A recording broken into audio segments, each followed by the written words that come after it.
पहला क्वेश्चन है, अंतर्राष्ट्रीय गीता महोत्सव 2024 कहाँ आयोजित किया गया है? तो आयोजित किया गया है श्रीलंका में।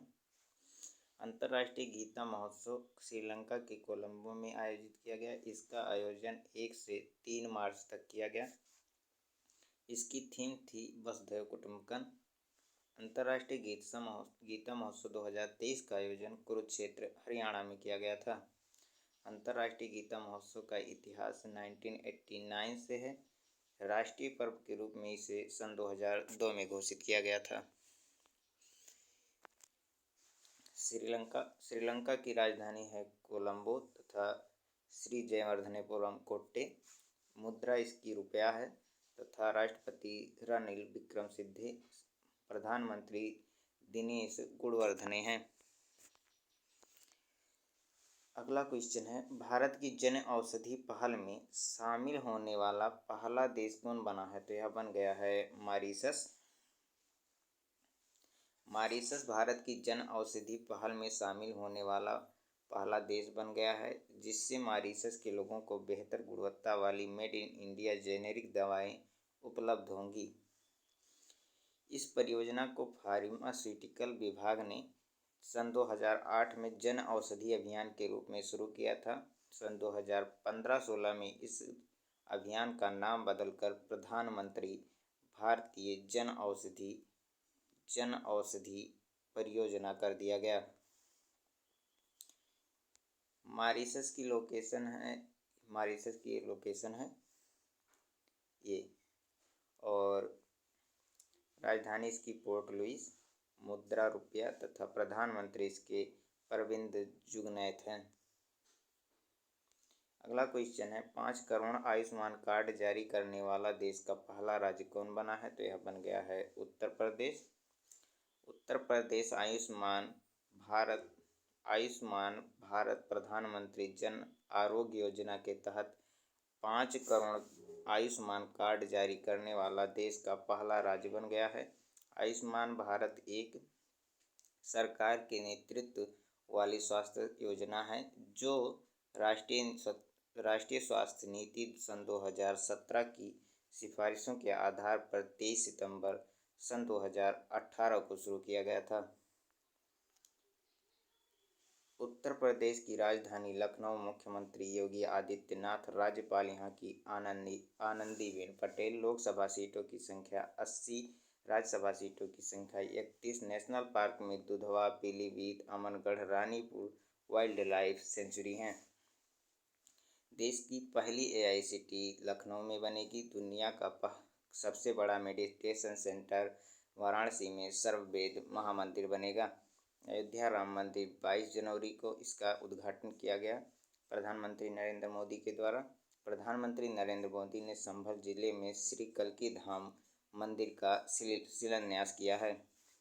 यूपी सेमीकंडक्टर नीति लागू करने वाला चौथा राज्य बना। अडानी ग्रुप ने दक्षिणी एशिया का सबसे बड़ा गोला बारूद और मिसाइल कॉम्प्लेक्स कानपुर में लॉन्च किया है। अगला क्वेश्चन है, हाल ही में भारत और किस देश के बीच द्विपक्षीय समुद्री अभ्यास समुद्र लक्ष्मण शुरू हुआ है? तो यह शुरू हुआ है भारत और मलेशिया के बीच में। मलेशिया की ये लोकेशन है। मलेशिया की राजधानी जो है वह है कुआलालंपुर तथा मुद्रा जो है यह है रिंगित। प्रधानमंत्री इसके अनवर इब्राहिम हैं। अगला क्वेश्चन है, खेलो इंडिया यूनिवर्सिटी गेम के चौथे संस्करण में कौन टॉप पर रहा? तो यह टॉप पर रही है चंडीगढ़ यूनिवर्सिटी। चंडीगढ़ यूनिवर्सिटी 32 स्वर्ण पदक, 18 रजत पदक तथा 21 कांस्य पदकों के साथ खेलो इंडिया यूनिवर्सिटी गेम 2024 की पदक तालिका में शीर्ष पर रहा। दूसरे स्थान पर lovely professional university 20 gold, 14 silver तथा 8 ब्रॉन्ज के साथ रहा। तीसरे स्थान पर Guru Nanak Dev university 12 gold, 20 silver तथा 19 ब्रॉन्ज मेडल के साथ तीसरे स्थान पर रहा। इसका आयोजन जो है यह गुवाहाटी असम तथा शुभांकर इसका था अष्टलक्ष्मी। हाल ही में राष्ट्रीय जन्म दोस्त जागरूकता माह 2024 किसके द्वारा लॉन्च किया गया है? तो यह लॉन्च किया गया है नीति आयोग के द्वारा। नीति आयोग के सदस्य डॉक्टर वी.के. पॉल ने नई दिल्ली में एक समारोह में राष्ट्रीय जन्म दोष जागरूकता माह 2024 का शुभारंभ किया है। राष्ट्रीय जन्म दोष जागरूकता माह 2024 का विषय है बाधाओं को तोड़ना, जन्म दोष वाले बच्चों के लिए समावेशी समर्थन है। नीति आयोग का फुल फॉर्म होता है national institution for transforming India. स्थापना इसकी हुई थी 1 जनवरी 2015 को। मुख्यालय दिल्ली तथा अध्यक्ष प्रधानमंत्री नरेंद्र मोदी हैं। उपाध्यक्ष इसकी सुमन बेरी तथा CEO BVR सुब्रमण्यम हैं। अगला क्वेश्चन है, सीमा सुरक्षा बल की पहली महिला स्नाइपर कौन बनी है? तो यह बनी है सुमन कुमारी। सीमा सुरक्षा बल की सब इंस्पेक्टर सुमन कुमारी सीमा सुरक्षा बल की पहली स्नाइपर बन गई हैं। सुमन हिमाचल प्रदेश के मंडी जिले की रहने वाली हैं। वह साल 2021 में BSF में शामिल हुई थीं। BSF की स्थापना 1 दिसंबर 1965। मुख्यालय नई दिल्ली तथा अध्यक्ष नितिन अग्रवाल हैं। इंटरनेशनल बिग कैट अलायंस का मुख्यालय किस देश में स्थापित किया जाएगा? तो यह स्थापित किया जाएगा भारत में। हाल ही में खोजी गई हेड सील्ड समुद्री स्लाग की नई प्रजाति का नाम किसके नाम पर रखा है? तो यह रखा है